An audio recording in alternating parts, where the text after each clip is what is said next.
Westall UFO Incident. 200 school students had a close encounter with a UFO in 1966. On April 6, 1966, around 200 school students and teachers were witness to a strange object in the skies above their school in Westall near Melbourne, Australia.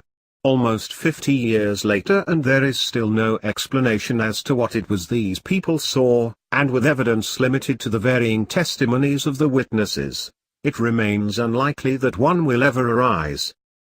It all started as a late morning sports session was wrapping up on the school's cricket oval.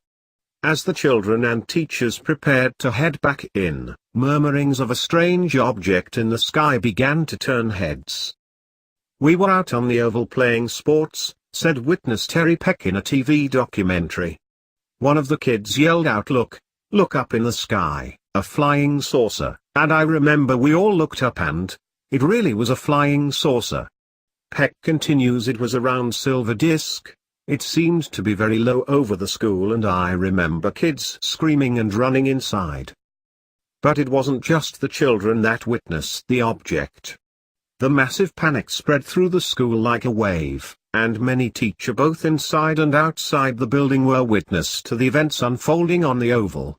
Verbal reports from teachers are unfortunately lacking. However, of those that do exist, be they from adults or children, almost all of the reports agree that the object was able to move at an alarming speed, something it demonstrated after its initial hovering above the school.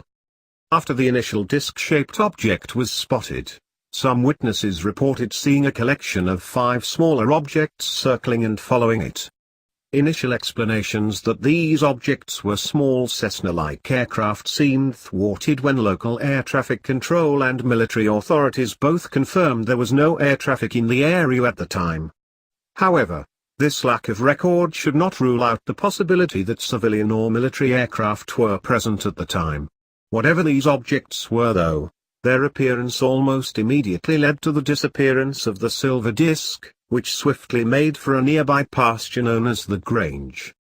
The school children, or at least the ones who weren't too terrified, set off in pursuit of the object.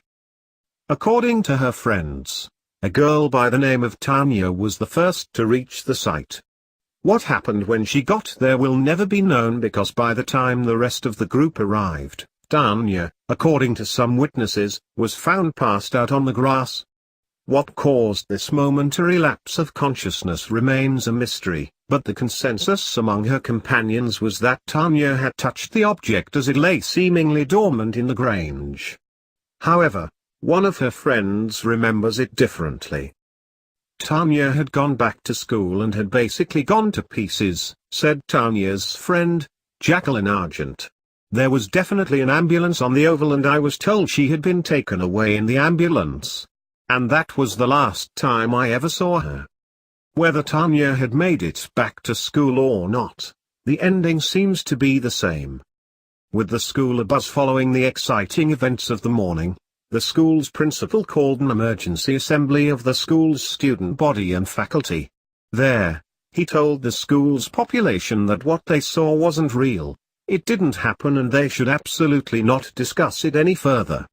The principal's words were added to by a group of suited officials who advised the children that what they saw was nothing but an experimental craft. The children were once again warned that they should not speak of the incident ever again. Despite this enforced silence, journalists soon caught wind of the story and they came to the school in their droves. But when they started to conduct interviews with the witnesses, the local police force intervened and ordered them to stop what they were doing and leave school grounds with immediate effect. So jumbled are reports about what happened that day. Many teachers are reported to have claimed that there was no object and it was, in fact, a case of mass hysteria. But for many of the child witnesses this explanation goes against everything they believe they witnessed. The reports by some children that mysterious officials mentioned experimental aircraft would seem to bolster the common theory with cases like this, that the object was military in origin.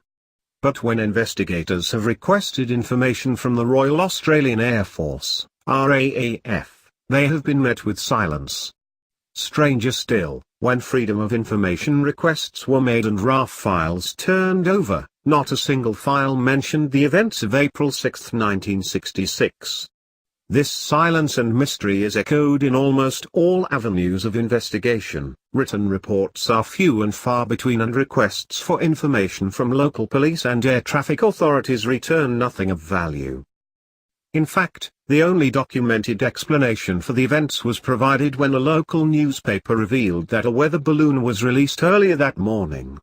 The wind that balloon was released into may well have taken it on a path over Westall, but you try and tell the witnesses that what they saw was a weather balloon and you would be met with nothing but raised eyebrows.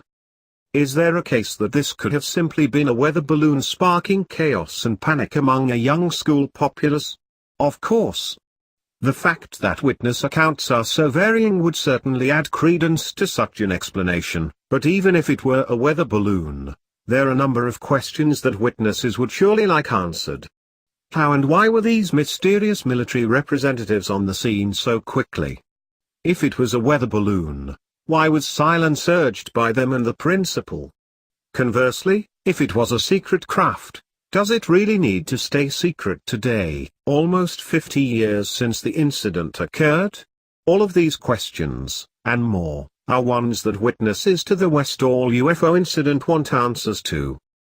Westall UFO sighting witnesses to speak about the 1966 alien encounter at Clayton South.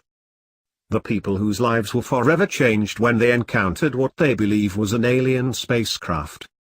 It was Australia's largest mass UFO sighting. More than half a century later, and a select group of witnesses will share their story at Victorian UFO Actions event Westall. The witnesses speak.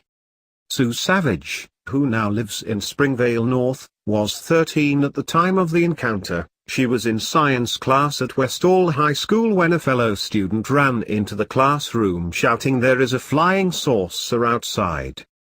Mrs. Savage said she and her classmates went out to the corner of the schoolyard and looked up in awe. The UFO was like two saucers, one on the bottom and one turned upside down on the top, Mrs. Savage said. Some people say there was just one, but I reckon there were three. They were hovering over the trees and then went down into the trees and disappeared for a minute or two, then rose back up, sort of banked on its side, and then took off at 1,000 miles per hour. Mrs. Savage said the encounter left a lasting impression on her. Since then she has had a keen interest in astrology and UFOs and has had to deal with many skeptics. "We were too young to be skeptics. We know what we saw," she said. "It really makes me very angry to hear people say there's nothing else out there, and I know there is. Even Mum and Dad both said it was a load of rubbish, and I told my children years later and they thought I was crazy until the first reunion was held and they realized how many witnesses there were." Kevin Hurley was 21 at the time of the incident and rode his bike to the school from Murrumbidgee after being alerted to the UFO sighting. Mr. Hurley never saw a UFO, but he walked through tall grass to the spot behind the trees where the students said the UFO touched down for a couple of minutes. "I saw a whole lot of people in a group huddle. They were all looking at the ground, and there in 2 feet high grass was a big perfect circle of absolutely flattened and twisted grass," Mr. Hurley said. "In that circle there were 3 distinct impressions where the grass has been penetrated down to the dirt." Mr. Hurley returned to the site the next day with a group of friends, but said it was cordoned off and a military officer ordered him off the area. James Rinney from Victoria UFO Action said these first-hand accounts were what people who came to the event could expect to hear. "Did you know?" The Dandenong Journal ran with coverage of the incident on its front page for consecutive issues, and 9 News also reported the story on its 6 p.m. bulletin. The film canister containing the Channel 9 footage from the incident has since been found empty in the station archives. Witnesses believe there has been a cover-up. In 2013, the UFO returned to Westall in the form of a playground built by Kingston Council.